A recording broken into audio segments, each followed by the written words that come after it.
Buenas tardes. Un minuto para que sea legal la buenas tardes.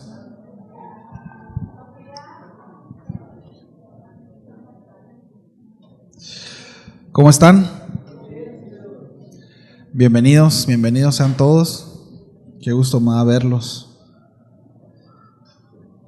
Un anuncio final antes de pasar al tiempo de la predicación, de la enseñanza. Papás, a ver cuántos papás hay aquí. Levante la mano, bien levantadita la mano, papás. Ahora, papás que tienen a sus niños tomando clases, a ver, levante su mano. Ok, tenemos una junta. El sábado 10 de septiembre, anótelo por favor. Sábado 10 de septiembre a las 6 de la tarde en el local de la congregación. Tenemos tiempo, por favor, dele prioridad, es importante. Queremos tocar algunos puntos, ¿sí?, respecto a los niños, a la enseñanza, al ministerio infantil, y es importante que, si es posible, todos los papás estén, ¿sí? Así que por favorcito tomen en cuenta eso, agréguenlo de una vez, agéndenlo, cancelen citas, no hagan citas, tomen en cuenta eso. Sábado 10 de septiembre a las 6 de la tarde, por favorcito papás, nos vemos aquí en la congregación, ¿sí? Cualquier duda, ahí se acerca por favor a Cidelín. Bien, sin más, vamos a pasar a enseñanza. ¿Los niños qué? Es con niños, no, con papás. Si va a haber cuidado de niños, estamos por resolver eso. La próxima semana les decimos. Bien. Pues continuamos con nuestra serie, la declaración de fe. Nuestra declaración de fe es como se titula esta serie. El tema que veremos hoy es Dios Padre, ¿sí? Y quiero comentar que la mayoría el contenido de esta serie fue sacado del libro de Teología Sistemática de Lewis Schaffer, ¿sí?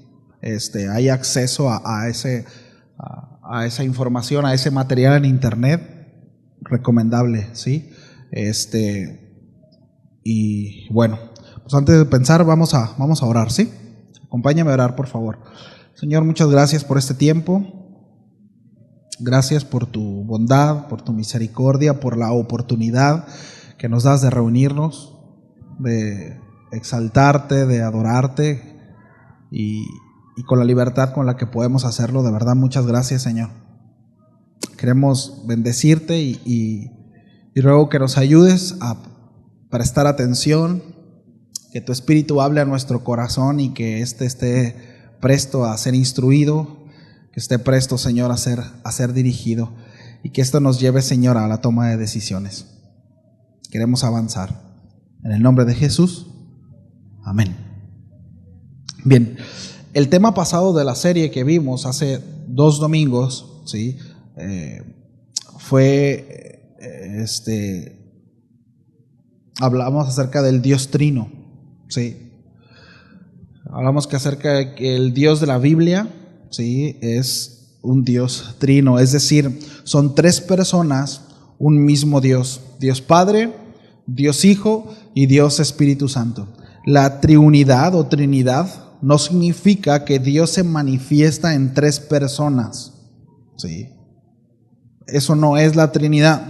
Tampoco que Dios Hijo sea una emanación de Dios Padre, ¿sí?, ni que Dios Espíritu sea una emanación del Hijo. Eso tampoco es la Trinidad, ¿sí? Dios no se manifiesta en diferentes formas. De hecho, a esto se le conoce como modalismo, ¿sí? Esto no es la Trinidad la cual habla, o la doctrina de la Trinidad la cual habla la Escritura. Entonces, la relación entre las 3 personas de la Trinidad es que son coeternas. Es decir, la palabra coeterna significa de igual, ¿sí? Significa igualmente eternas. Son igualmente poderosas, igualmente divinas, ¿sí? Diferentes personas, igualmente Dios, Padre, Hijo y Espíritu Santo, ¿sí? Entonces, es importante comentar que existe una función en cada una de estas personas, ¿sí? con un propósito establecido para lo que es el trabajo de la salvación del hombre. Y ahorita vamos a ver a lo largo de estos próximos temas, porque hoy vamos a ver, repito, la doctrina acerca de Dios Padre. Después vamos a ver la doctrina acerca de Dios Hijo y Dios Espíritu Santo, ¿sí? Entonces espero y nos dé el tiempo para poder terminar este tema. Entonces, se indica que hay 3 personas en la Trinidad. Repito, Padre, Hijo y Espíritu Santo. En ellas solo un solo Dios.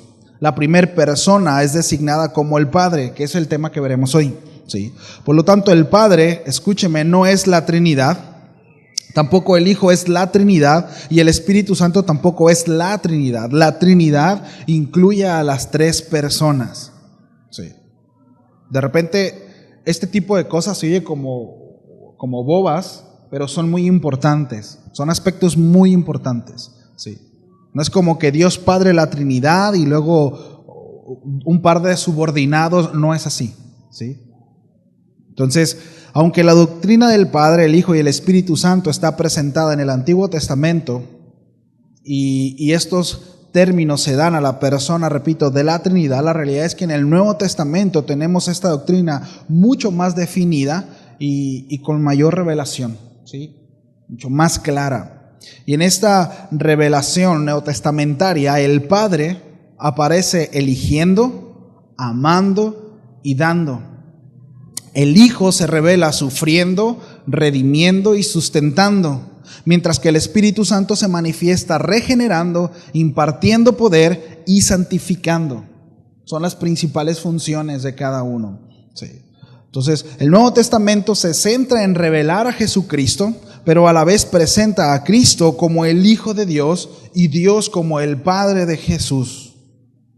Dado el orden irreversible del Padre mandando y comisionando al Hijo y el Hijo también mandando y comisionando al Espíritu Santo. Sin embargo, esto no tiene que ver que el Padre tenga mayor autoridad que el Hijo, ni que el Hijo tenga mayor autoridad que el Espíritu Santo. Son cuestiones de funciones.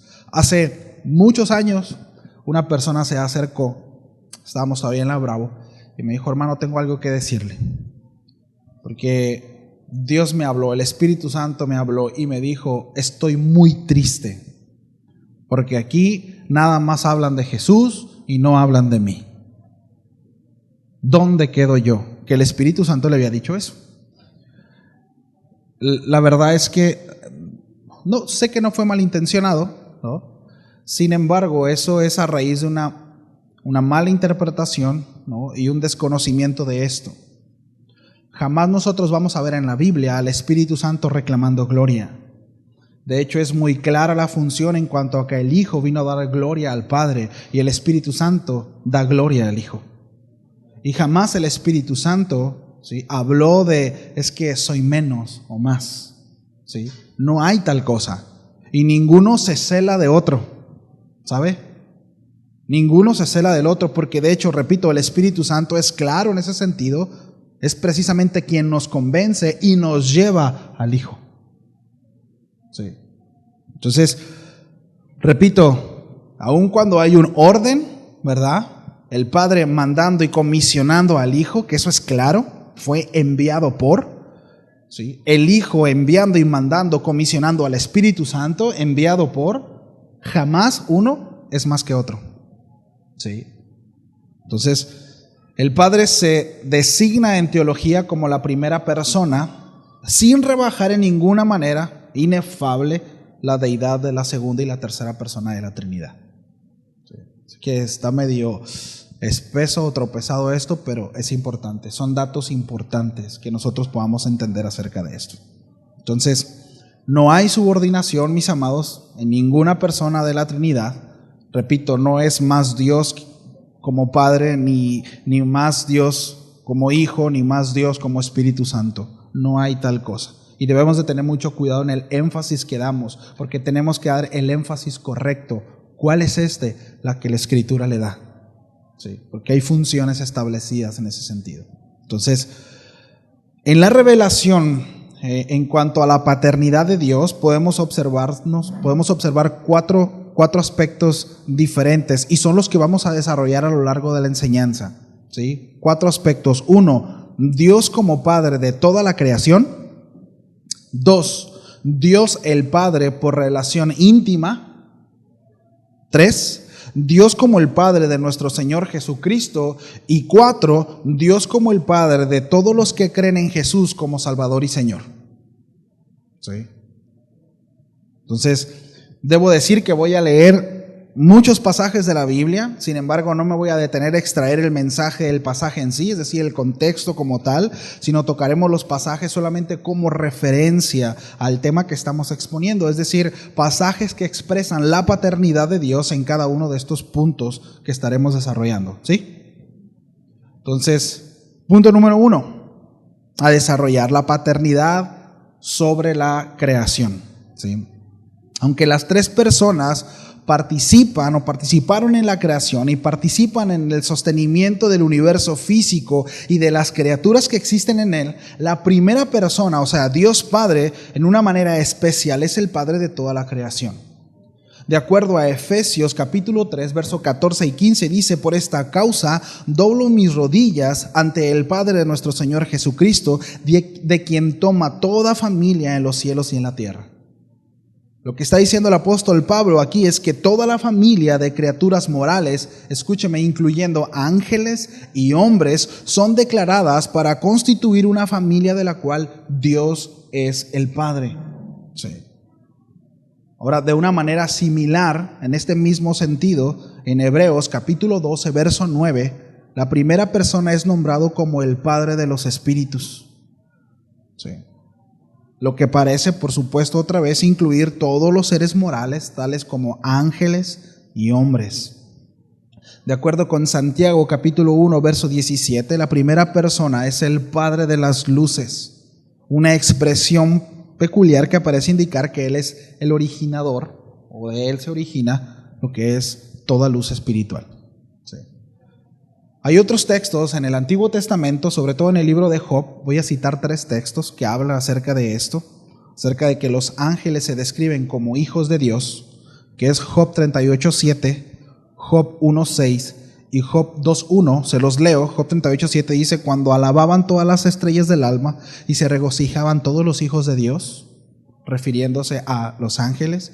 Job 1:6 dice: un día vino a presentarse delante de Jehová los hijos de Dios, entre los cuales vino también Satanás. Job 2:1: aconteció que otro día vinieron los hijos de Dios para presentarse delante de Jehová, y Satanás vino también entre ellos presentándose delante de Jehová. Entonces, lo que vemos aquí es que se toma una referencia de Dios Padre, ¿sí?, en cuanto a toda la creación. A Adán se le refiere como hijo de Dios por creación, según el Evangelio de Lucas 3:38. Por implicación, un hijo de Dios. Sí. En Malaquías 2:10 hace esta pregunta: ¿no tenemos todos un mismo Padre? ¿No nos ha creado un mismo Dios? Pablo, dirigiéndose a los atenienses, los incluyó en este argumento y le dijo lo siguiente: siendo pues linaje de Dios, según Hechos 17:29, refiriéndose a hijos de... Sí. En 1 Corintios 8:6 se hace la declaración: para nosotros, sin embargo, solo hay un Dios, el Padre, del cual proceden todas las cosas. Entonces, en base a estos textos, hay suficiente campo para concluir que la primera persona de la Trinidad, como el Creador, es el Padre de toda la creación, y que todas las criaturas que tienen vida física deben su origen a Él. Escúchenme, solamente en este sentido es correcto referirse a la paternidad universal de Dios. ¿Sí? Solo en ese sentido. Es decir, todas las criaturas participan en este sentido en la hermandad universal de la creación. Esto no justifica, sin embargo, el mal uso de la doctrina que hoy en día tienen los teólogos liberales para enseñar que la salvación es universal. Porque estos textos que nosotros acabamos de usar son precisamente utilizados para sustentar una teología liberal que no tiene que ver con lo que enseña la Escritura.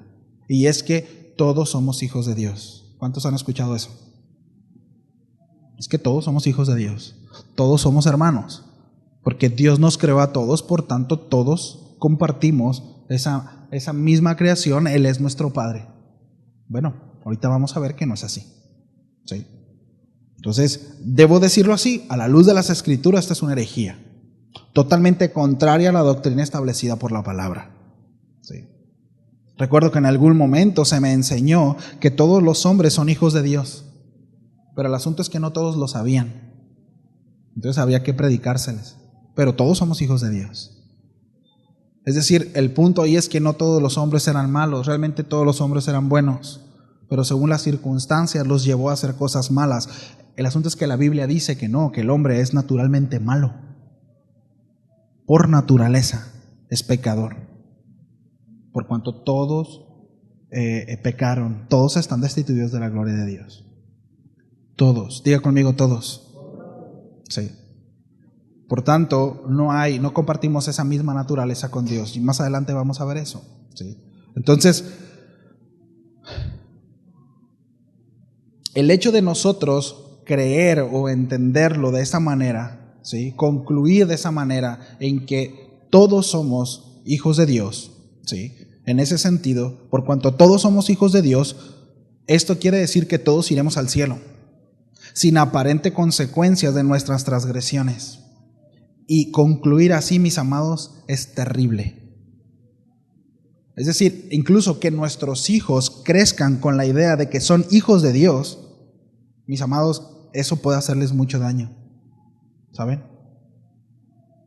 O sea, es importante que nuestros hijos entiendan cuál es su condición delante de Dios y que en algún momento ellos puedan proceder al arrepentimiento y que puedan reconciliarse con el Padre a través del Hijo. Sí. Eso es importante. Y conforme van avanzando y conforme van creciendo, su conciencia se va haciendo más extensa y nosotros tenemos que encargarnos de darle la información correcta, sobre todo en cuanto a su estado que compete con Dios. ¿Sí? Entonces, repito, esta enseñanza la rechazamos como verdad. Repito, en base a los textos que acabamos de leer, podemos concluir que la primera persona de la Trinidad como creador es el Padre de toda la creación, terrestres y extraterrestres. Entonces también si existen los extraterrestres, me refiero a aquellos que no fueron creados aquí en la tierra, ¿no? A eso me refiero, extraterrestres. Es decir, estos textos mencionan, ¿verdad?, que tanto los ángeles, es decir, todo lo creado, ¿sí? Hay expresiones en cuanto a que están sujetos al Creador, ¿sí? Y se le ha asignado el asunto de Padre como creador de todo, ¿sí? Entonces, solamente en este sentido es correcto referirse a la paternidad universal de Dios. Todas las criaturas participan en ese sentido en la hermandad universal de la creación. Por tanto, Dios es Padre de todo y de todos. ¿Sí? Esto nos lleva al punto número 2. La paternidad por una íntima relación. El concepto y relación del Padre y el Hijo se usan en el Antiguo Testamento y en muchas instancias para relacionar a Dios con Israel. Esto es muy interesante. Sí. En Éxodo 4:22, Moisés, teniendo esa discusión con Faraón, ¿sí?, de parte de Dios, pidiendo que el pueblo sea liberado, Moisés instruyó a Faraón de esta manera y le dijo: Jehová ha dicho así, Israel es mi hijo, mi primogénito. ¿Sí? Esto era más que ser meramente su creador. ¿Sí? Vemos un paso a la intimidad en cuanto a una relación. Esto afirma una relación especial de cuidado y solicitud para con Israel, similar a la de un padre hacia un hijo, ¿no? Ahí ya cambia el concepto. No solamente Dios creador de todo, sino está hablando acerca de tengo un trato específico con ese pueblo. Es mi hijo. Y tengo un cuidado especial para con ese pueblo. ¿Sí? ¿Sí ven que la relación cambia, es distinta? ¿No? Porque en cuanto a eso, Faraón también era creación de Dios. Pero hay una diferencia, ¿sí? Entonces aquí vemos cómo la relación va cambiando, ¿no? En ese sentido. Entonces el Señor hace énfasis a la relación especial que tenía con Israel, por sobre todos los pueblos, ¿sí? El Faraón no ignoró el valor que Dios le daba a su pueblo. Y hubo consecuencias de eso.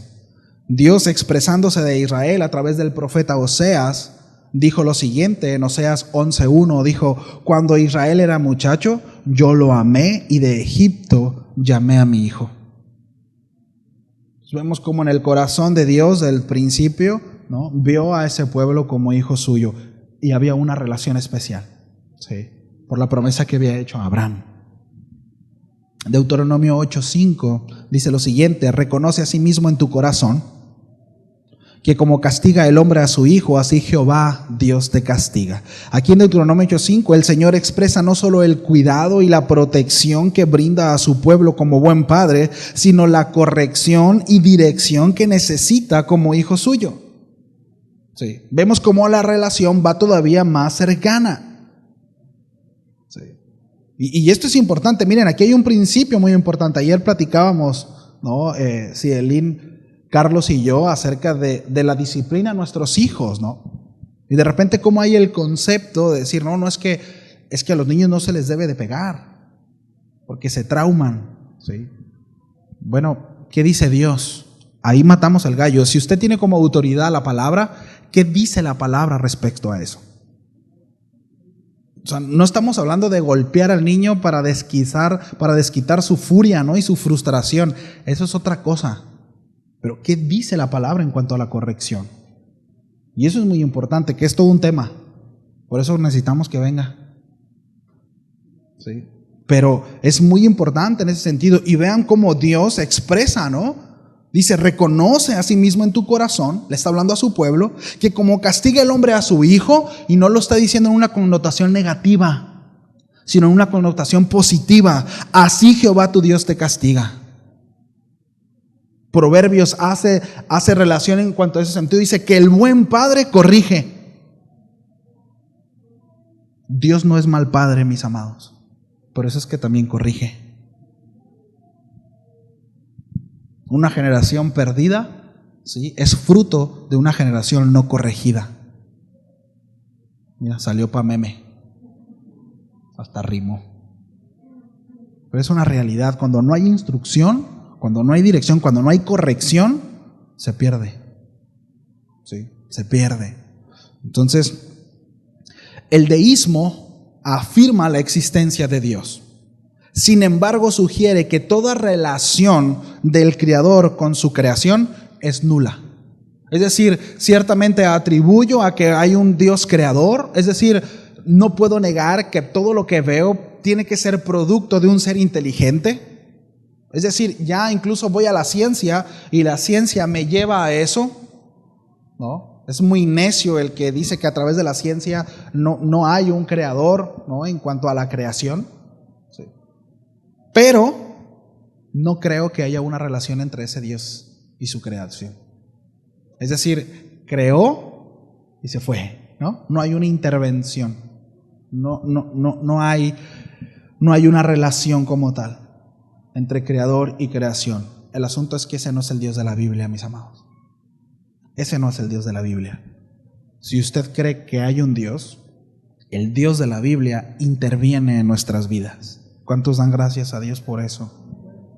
Sí. A lo largo de toda la historia, Dios ha intervenido en la vida del hombre y lo sigue haciendo.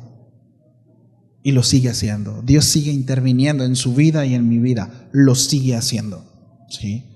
Este no es el Dios de la Biblia. Entonces, un ejemplo de intimidad en relación con Dios fue David.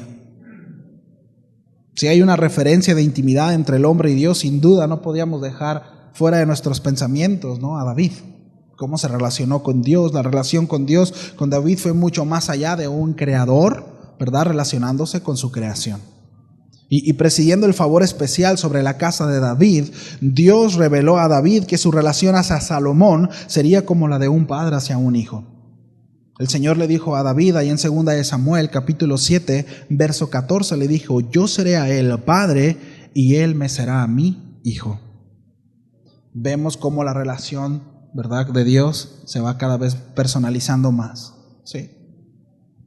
Entonces, en general, Dios declara, mis amados, que su cuidado como un padre será sobre todos aquellos que confían en Él como su Dios.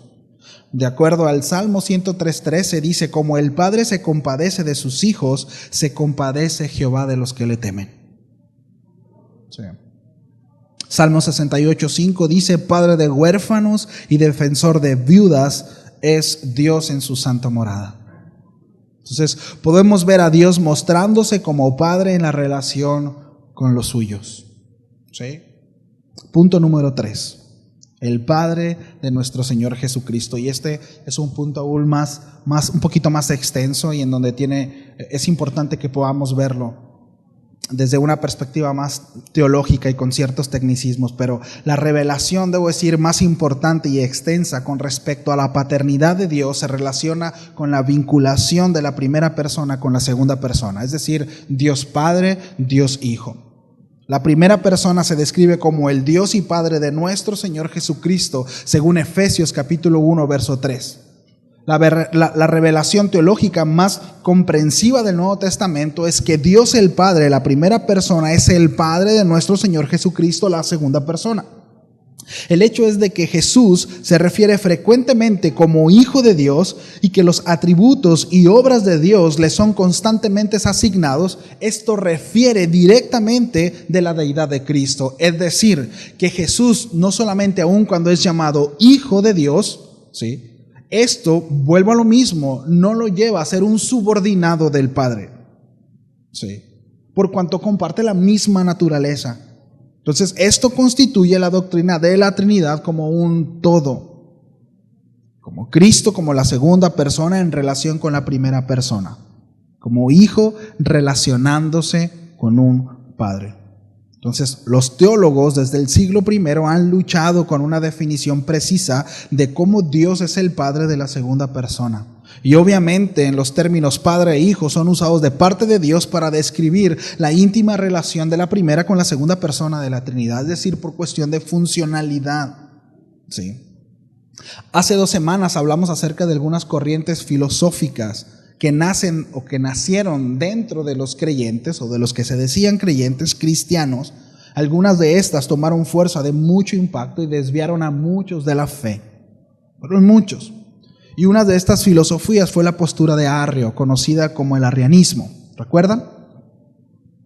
Ahora, el error de Arrio en el siglo IV aproximadamente fue establecer que Jesús, el Hijo, fue el primero de todos los seres creados.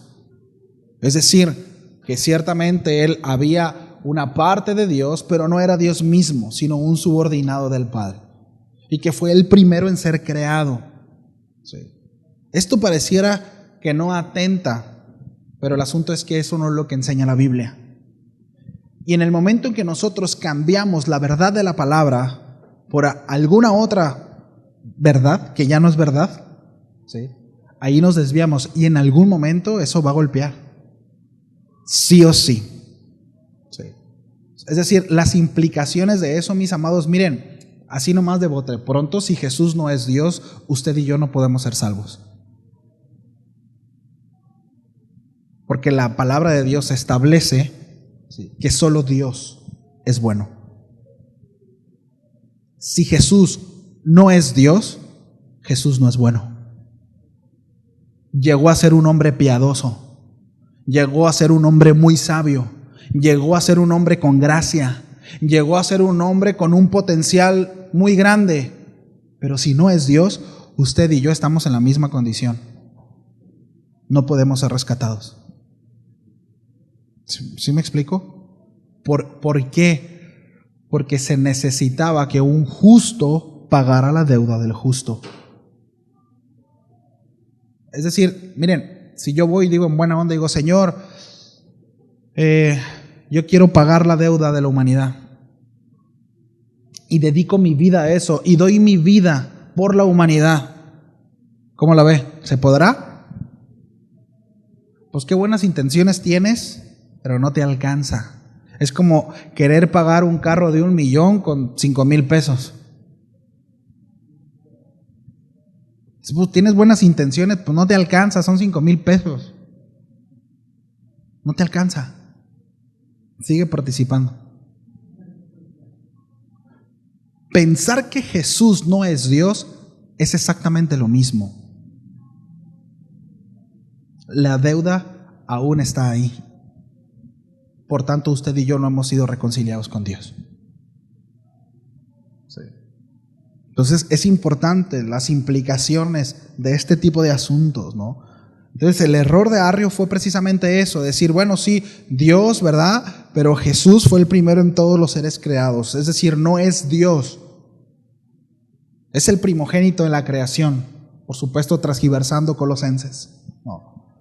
Entonces la implicación de que la primera persona sea creador de la segunda persona los exime de una coeternidad. Ya no es coeterno. Sí. Ya uno primero y luego otro. Sí. Entonces, Arrio fue denunciado por la iglesia temprana como alguien errado en esta postura, en vista del hecho de que la segunda persona es eterna como la primera persona, es decir, Jesús es eterna al igual que el Padre. Sí, son coeternos.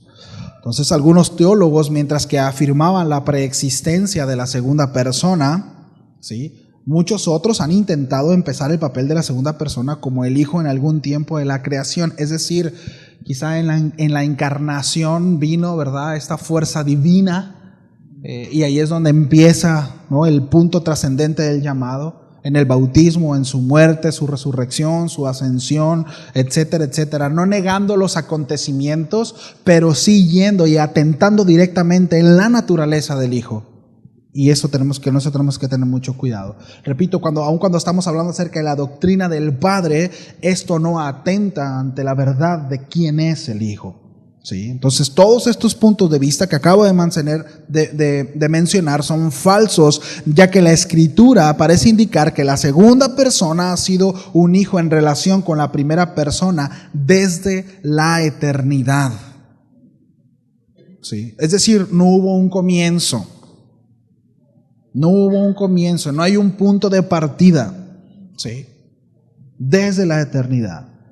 Ahora, siguiendo un poquito con la historia, dentro de la ortodoxia, allá en el credo de Nicena, en 325 después de Cristo, en respuesta en cuanto a la herejía arriana, hubo un decreto que decía lo siguiente: el unigénito Hijo de Dios, engendrado del Padre antes de todos los mundos, Dios de dioses, luz de luz, Dios absoluto, engendrado, no hecho, siendo de una sustancia con el Padre. ¿Sí? Esto nos ayuda a observar, mis amados, que la iglesia primaria tenía en claro la deidad del Hijo y la coeternidad en la Trinidad. ¿Sí? Aun cuando la relación entre la primera y la segunda persona de la Trinidad se manifiesta como el Padre e Hijo, podemos observar que no hay, repito, subordinación alguna. ¿Sí? Entonces, usando los términos Padre e Hijo para describir la primera, segunda persona, los términos son elevados a su más alto nivel. ¿A qué me refiero con esto? A que, es decir, está hablando acerca de unidad de vida, unidad de carácter, unidad de atributos, aún en una relación en la cual el Padre pudiera dar y enviar al Hijo, y aun cuando esto se relaciona esencialmente con la obediencia del Hijo muriendo en la cruz, pero compartiendo la misma naturaleza. Sí, la misma naturaleza. Entonces, la obediencia de Cristo, mis amados, está basada sobre la calidad de Hijo, no en ninguna desigualdad con el Padre. Sí. Y eso es importante mencionar. La obediencia de Cristo está basada sobre la calidad de Hijo, no en ninguna desigualdad con Dios el Padre. No hay tal cosa. Sí. Gálatas capítulo 4 verso 4 dice: pero cuando vino el cumplimiento del tiempo, Dios envió a su Hijo, nacido de mujer y nacido bajo la ley. Esto, nacido bajo la ley, está implicando que este nacimiento debía de ser divino. Es decir, Dios mismo se encarnaría. Eso es lo que la ley afirma. Sí.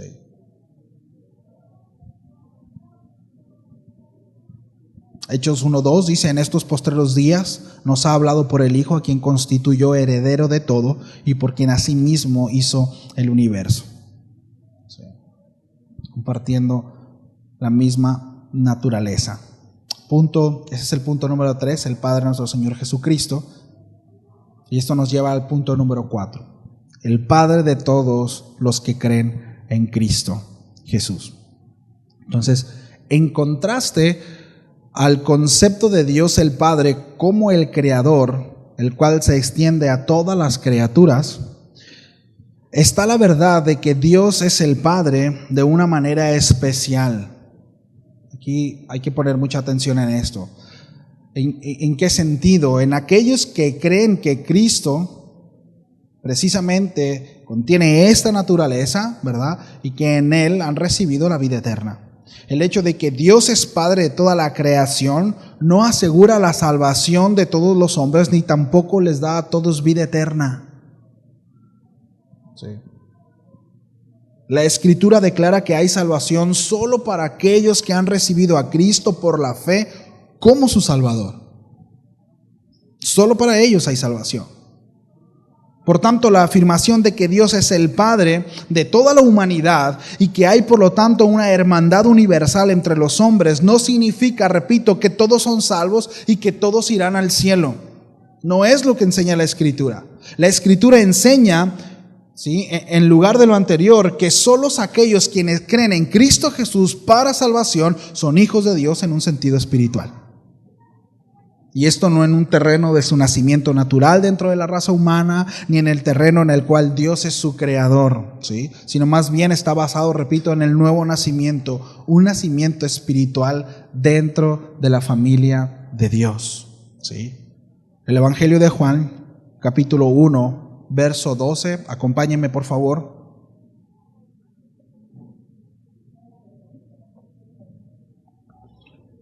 Juan 1:12. ¿Estamos ahí?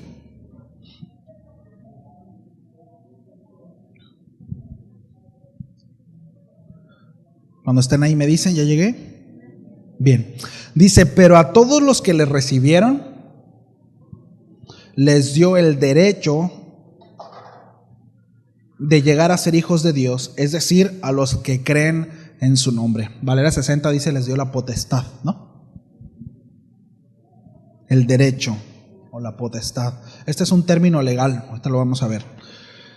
La salvación, escúcheme bien, no es una habilidad o un poder inherente al ser humano, sino es un privilegio otorgado por Dios de manera gratuita. Sí. Dice ahí, hijos de Dios. Esta frase describe la naturaleza y el carácter de los que nacen en la familia de Dios por creer en Cristo Jesús. Sí.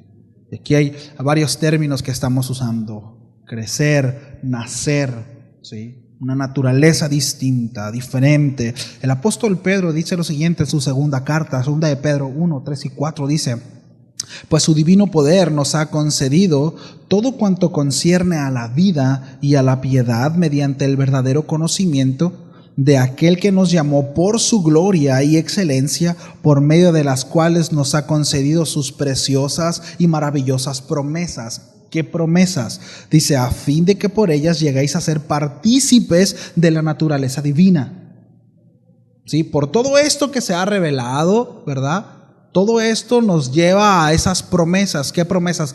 Accesando a eso, entonces nosotros somos participantes de la naturaleza divina. Es decir, no compartíamos esa naturaleza. Y cuando habla acerca de naturaleza divina, está hablando acerca de la naturaleza de Dios. ¿Sí?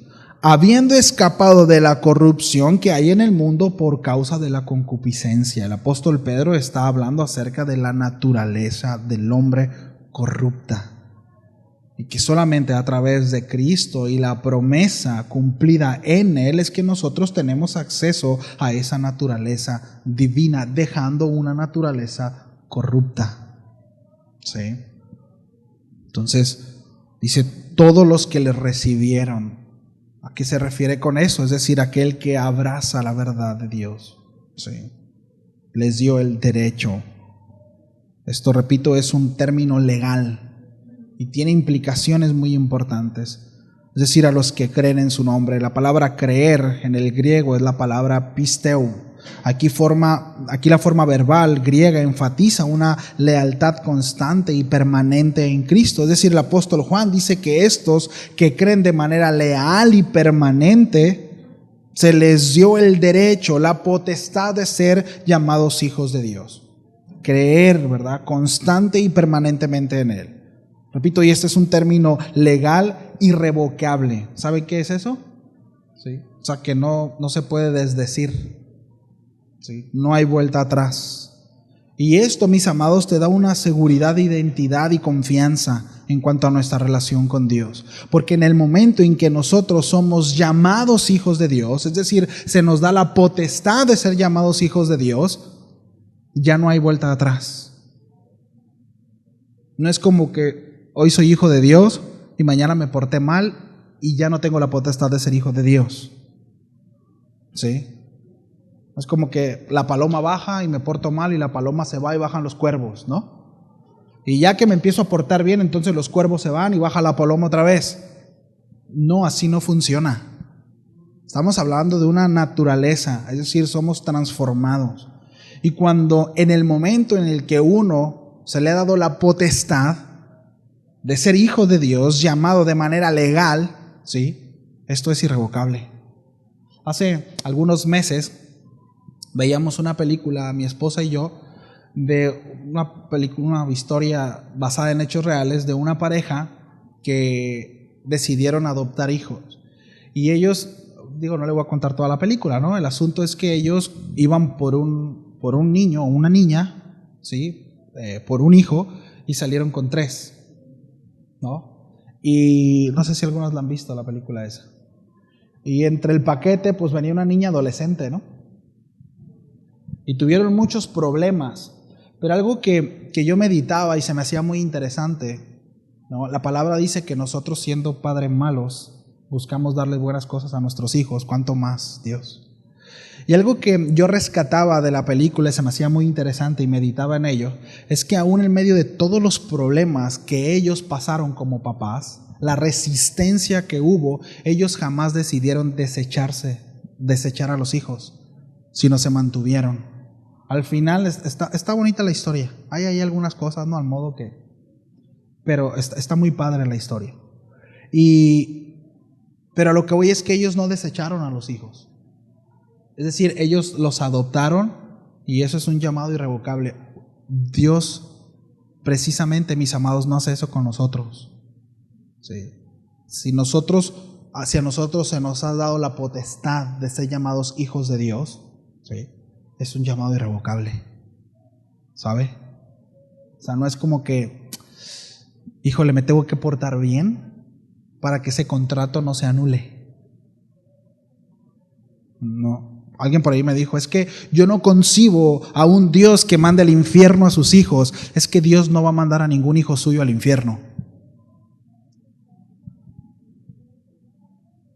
Dios no va a mandar a ninguno de sus hijos al infierno.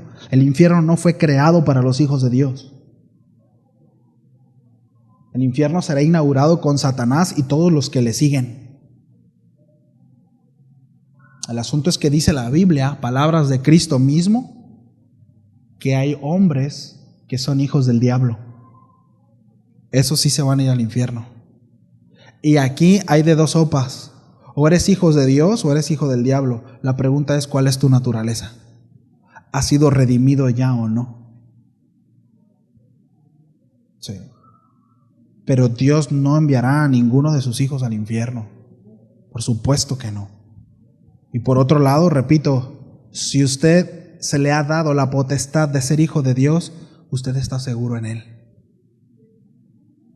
Usted está seguro en Él. Sí. No es como que me porto mal y pues ya la regaste, ¿no? Y ya que te porte bien me dices para volver a hacer otro contrato contigo. Por eso enfatizaba yo ahorita, ¿no? La palabra que se usa es un término legal, ¿no? Sí, y eso es bien importante. Esto da seguridad, mis amados. Y esto te da identidad y confianza. Cuando tú te sabes hijo de Dios, cuando tú sabes, ¿verdad? Tu vida, tu mente necesariamente se tiene que ver afectado. Y ahorita vamos a ver un poquito de esto, ¿sí? Gálatas 3:26 dice, pues todos sois hijos de Dios, dice, por la fe en Cristo Jesús. De nuevo tenemos a Dios por Padre por medio de la fe en Cristo Jesús. No porque fuimos creados por Él, ¿sí? O sea, no nazco siendo hijo de Dios. Soy hijo de Dios por medio de la fe en Cristo Jesús. Nada más. ¿Sí? Y hermoso lo que dice el apóstol Pablo en Efesios 2:19, dice: así que ya no son extranjeros ni advenedizos, ya no están lejos, sino conciudadanos de los santos y miembros de la familia de Dios. ¡Qué bendición! En Cristo Jesús. Ahora pertenecemos a la familia de Dios. Ahora pertenecemos a la familia del Padre. Ahora, como hace rato mencionaba, podemos llamarle, dice que por medio de Cristo, dice el apóstol Juan, podemos decir al Señor, nos podemos expresar de esta manera: Abba Padre, papito mío. Por la obra del Cristo. Sí. Ahora, dijo el profeta Tío Ben, un gran poder conlleva una gran responsabilidad. Digo que eso no lo dijo Tío Ben, es una frase que ya existía. Efesios 5:1 dice: sed pues imitadores de Dios como hijos amados. Dile al que está a tu lado: sed pues imitadores de Dios.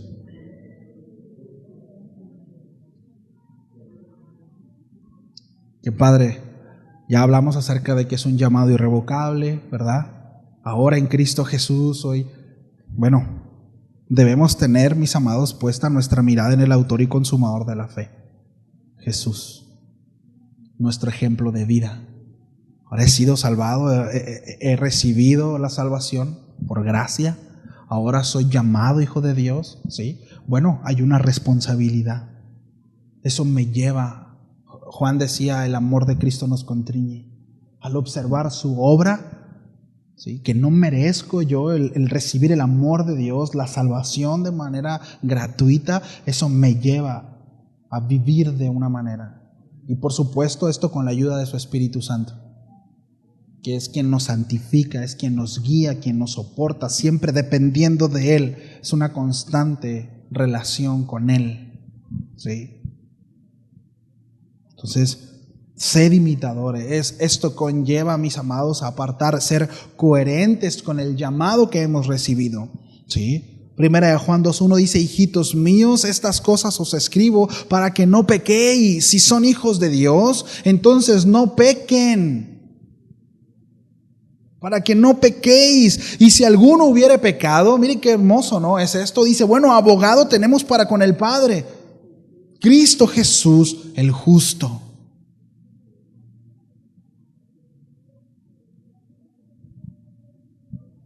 No pequen. ¿Alguno aquí es hijo de Dios? No peques. Y si has pecado, bueno, ve al Señor, arrepiéntete, vuélvete a Él. Él es bueno y es justo y perdona los pecados, pero ve a Él. En ningún momento el hecho de que nosotros seamos hijos de Dios y el hecho de que digamos que es un llamado irrevocable, esto no significa que tenemos un boleto para entonces hacer lo que se nos pegue la gana, porque pues de todas maneras soy un hijo de Dios. Bueno, mire, déjeme decirle algo: si ese es nuestro pensamiento, es porque nuestra naturaleza no ha sido transformada. Así de sencillo. Nuestra naturaleza no ha sido reformada, no hemos sido redimidos. Si usted piensa que tiene permiso de pecar precisamente por la gracia de Dios, arrepiéntase. Arrepiéntase. Considere su camino. Medite sobre su forma de pensar, medite sobre su forma de actuar. Vaya al Señor. Sí. Entonces, ahora Dios, siendo nuestro Padre, sí, Él redimió, ¿verdad? Él nos redimió y somos impulsados por el Espíritu Santo, ¿no? Como mencionaba hace un momento, a exclamar: Abba Padre. Por haber nacido de Dios ya somos un participante de la naturaleza divina. Y sobre la base de ese nacimiento hemos llegado a ser herederos de Dios y coherederos con Cristo Jesús. Sí. Ahora, la pregunta del millón es: ¿cómo sé que soy un hijo de Dios o no? ¿Cómo sé que tengo por Padre a la primera persona de la Trinidad? ¿Me ayudas, Víctor o César? No sé quién vaya a pasar el piano, por favor. La respuesta de bote pronto es leer Romanos 8. Vamos para allá, por favor. Romanos 8, 16 y 17.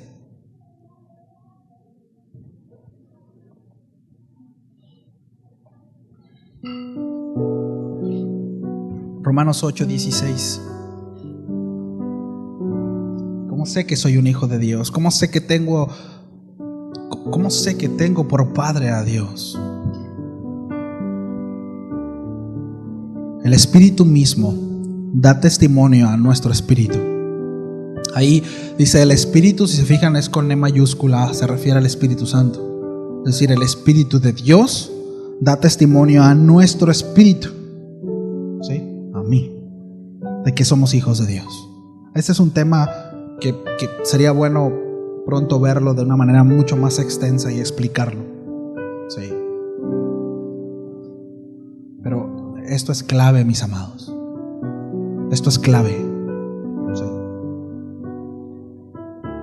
Yo te garantizo, ¿verdad?, que tú eres un hijo de Dios. No puedo hacer eso. Si haces una oración, la famosa oración de fe, ¿no? El llamado oración de fe. No, es que yo soy un hijo de Dios. Mire, yo he escuchado personas que dicen, es que no, yo soy hijo de Dios porque hice la oración de fe. Yo soy cristiano porque me bauticé. Es que yo soy un hijo de Dios porque fui bautizado. Eso no lo vamos a encontrar en las Escrituras. Esas son evidencias es decir, por obediencia, ¿verdad?, doy testimonio público de mi fe en Cristo Jesús. Pero ¿cómo sé? O alguien más me puede decir a mí, pastor, ¿me puedes decir si soy o no soy un hijo de Dios? No. Hay ciertas características.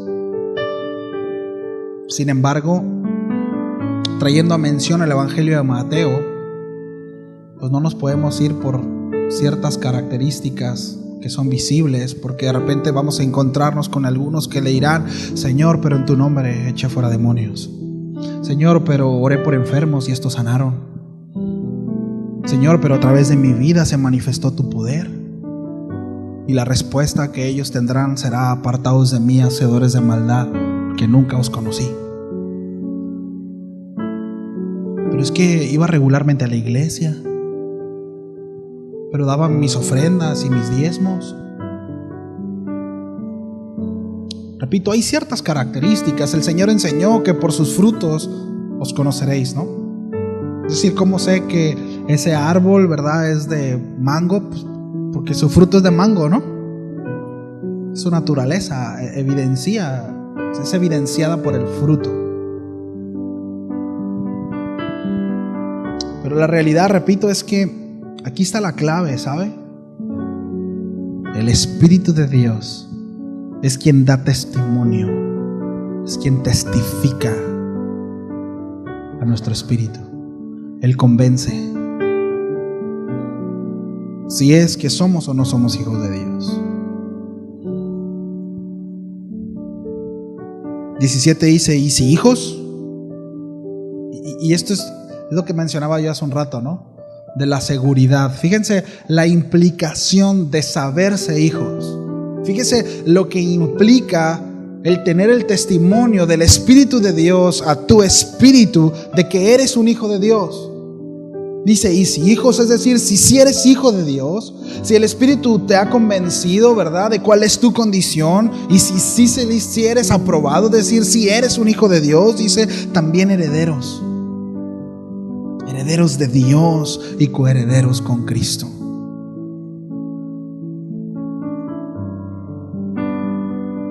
Si es que padecemos juntamente con Él, aquí habla acerca precisamente de la evidencia, ¿no?, en el contexto en el que estaba, a la iglesia que fue escrito este mensaje. Dice, para que juntamente con Él seamos glorificados.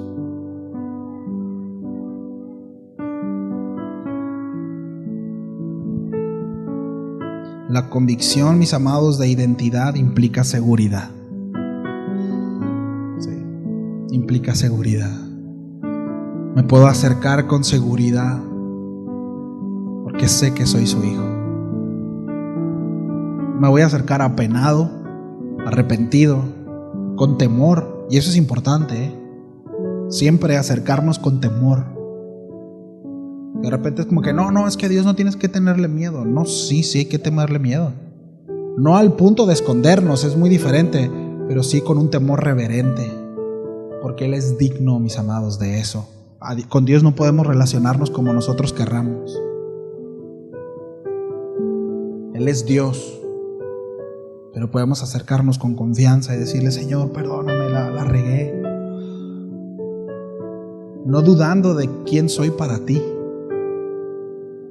Porque imagínense qué terrible sería que mi relación con Dios, en ese sentido, en cuanto a quién soy para Él, dependiera de mí. Dependiera de qué tan bien se porta usted.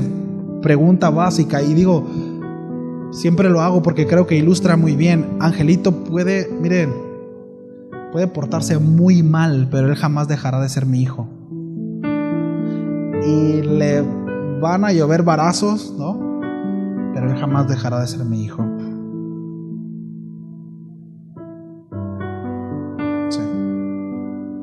Y siempre estaré ahí para corregirlo, para guiarlo, para instruirlo. Y si se cae, intentaré levantarlo con la instrucción necesaria para que no se vuelva a caer. Pero si se vuelve a caer, estaré ahí para apoyarlo y ayudarlo. Lo mismo es Dios con nosotros, mis amados.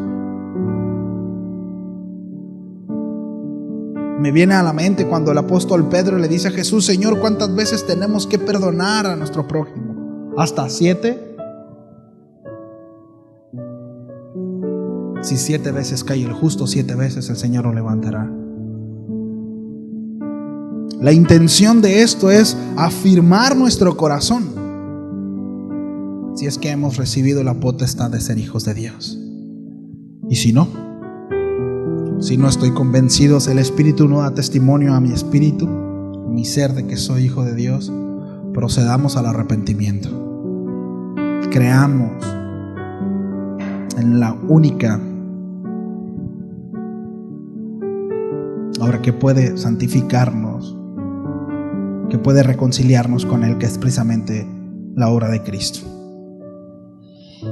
Entonces quiero recalcar que ningún ser humano puede por su propia fuerza convertirse en un hijo de Dios. No son los méritos, ¿sí? Es imposible. No son mis formas, mi propio camino, ¿verdad? Mi propia medida moral, ¿verdad? O sea, yo establezco lo bueno y lo malo. Esta es una transformación que solo Dios es capaz de hacer, y Él la efectúa únicamente en base a la sola condición que Él mismo ha establecido. ¿Y cuál es esta condición? Que Cristo sea creído y recibido en su carácter de único y suficiente Salvador. Nada más.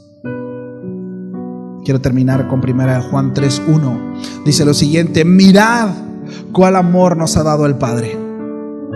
Mirad, para que seamos llamados hijos de Dios. Por esto el mundo no nos conoce, sé por qué no le conoció a Él. Pero quiero enfatizar esto: mirad cuál amor nos ha dado el Padre, refiriéndose a la salvación de Cristo. Entonces, la seguridad del amor y el cuidado de nuestro Padre Celestial, mis amados, son un gran consuelo para nosotros como creyentes, y es un estímulo a la fe y a la comunión con Él. Oramos, damos gracias a Dios. ¿Sí? Gracias, Señor. Gracias, Dios, pues te presentas como un Padre bueno. Y como buen Padre nos instruyes, nos corriges, nos diriges, nos exhortas, nos amas. Constantemente muestras tu paciencia, tu amor. Gracias, Señor. Muchas gracias. Queremos corresponder ese amor de Padre como buenos hijos y esforzarnos, Señor, no para ganarnos tu aprobación, no para mantener tu favor, porque es imposible, Dios, tú eres perfecto. pero sí lo queremos hacer por amor a ti, reconociendo lo que hemos recibido por gracia, reconociendo, Señor, que tú nos has amado desde el principio, a pesar de quiénes somos. Ayúdanos, Señor. Nos has dado ejemplo en Jesús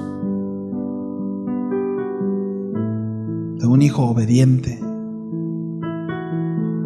sujeto a tu voluntad, Señor, y siempre disponiendo, Padre, renunciar a sí para hacer tu voluntad. Tenemos el ejemplo y deseamos ser ese hijo, Señor, esa hija, renunciando a nosotros mismos, Señor, y abrazando tu verdad, siendo dirigidos por ti, dispuestos, Señor, a dejar a un lado nuestra propia vida. Y en el proceso, Señor, que nuestra relación vaya en aumento y vaya creciendo, Señor. Tú te muestras como un buen padre, Señor, no como alguien ajeno, no como alguien lejano que está ausente de las necesidades de los suyos, no, Señor, sino te muestras como eso, como un padre diligente. Gracias, Señor. Y yo ruego por aquellos, Señor, que quizá no han nacido de nuevo, que quizá no han sido redimidos, que han puesto su confianza en sus obras, que han puesto su confianza en lo que pueden hacer, Señor, y no han descansado en una totalidad. Yo ruego que tu Santo Espíritu les convenza y que haga la obra, Señor. Darles el privilegio del arrepentimiento, que en su corazón no haya resistencia, Señor. Te ruego por ello. Muéstrale, Señor, si están siendo engañados por sí mismos. Y por otro lado, oro por todos aquellos que hemos sido nacidos de nuevos, que tu Espíritu Santo, Señor, convenza al corazón que está en duda y que eso nos lleve a poder tener una relación estable contigo y que podamos avanzar, Señor, en esa relación. Señor, te lo pido en el nombre de tu amado Hijo Jesús. Amén y amén. Amén. Pues, familia, que Dios me los bendiga. Gracias por su tiempo. No salgan corriendo, salúdense y que tengan un bonito fin de semana y un buen inicio de semana también. Nos vemos la próxima semana.